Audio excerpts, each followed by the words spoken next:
नमस्कार, मैं सुदर्शन चक्रधर।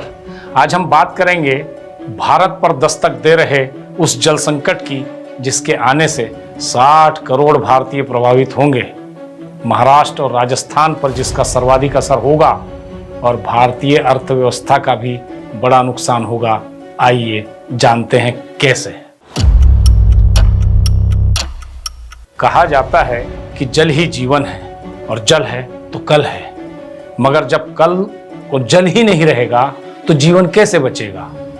देश में अभी गर्मी की दस्तक भले ही नहीं हुई है, लेकिन जल संकट की आहट शुरू हो गई है, जबकि गर्मी आने में अभी पूरा 1 महीना बाकी है।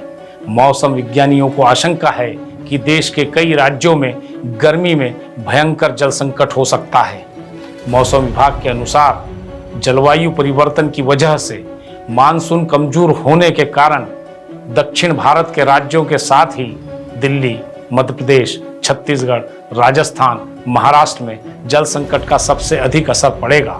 दरअसल इन राज्यों में पोखर, तालाब, छोटी नदियां और झीलें तेजी से सूख रही हैं। पूरे भारत में कई बड़ी नदियों के सूखने के साथ ही भारत को जल संकट का सामना करना पड़ सकता है। इस तरह का गंभीर जल संकट कभी नहीं देखा गया है।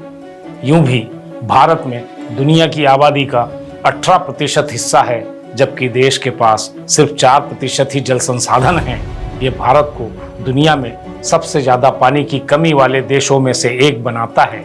यही कारण है कि पिछले कुछ सालों में गर्मियों के आते ही पानी सोने की तरह कीमती हो जाता है। नीति आयोग की एक हालिया रिपोर्ट के मुताबिक बड़ी संख्या में भारतीय जल संकट का सामना करते ही हैं और इस बार तो उन्हें जल संकट का भयंकर सामना करना पड़ेगा। इससे लाखों लोगों का जीवन और आजीविका खतरे में पड़ सकती है।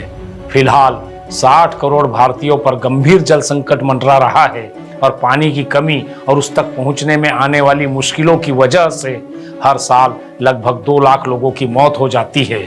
2030 तक देश की पानी की मांग उपलब्ध आपूर्ति से दोगुनी होने का अनुमान है, जिससे लाखों लोगों के लिए पानी की गंभीर कमी और देश के सकल घरेलू उत्पाद जीडीपी में करीब 6% का नुकसान होने का अनुमान है।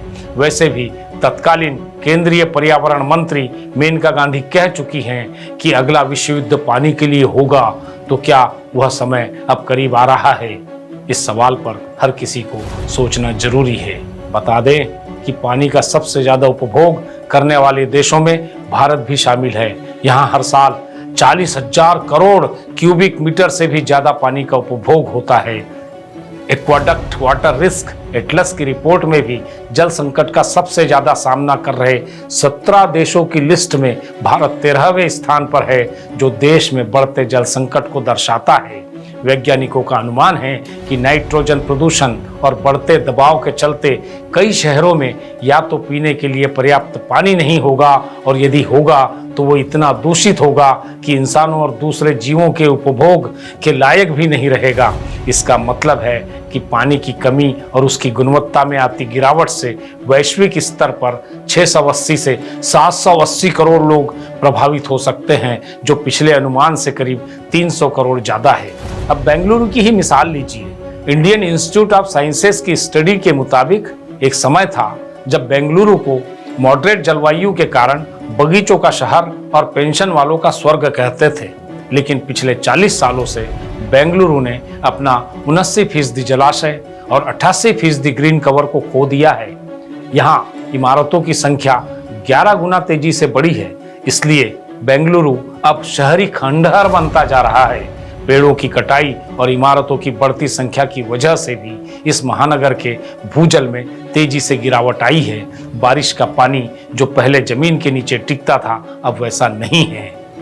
इसलिए सोचिए कि कहीं हमारे शहर का हाल भी बेंगलुरु जैसा ना हो जाए, और गंभीरता से सोचिएगा कि पानी हमारे लिए कितना जरूरी है। सो इसे बचाने के हर संभव प्रयास हम सबों ने अभी से करना चाहिए। आज के चक्रव्यूह में बस इतना ही। अगली बार फिर किसी गंभीर विषय को कुरेदेंगे। नमस्कार।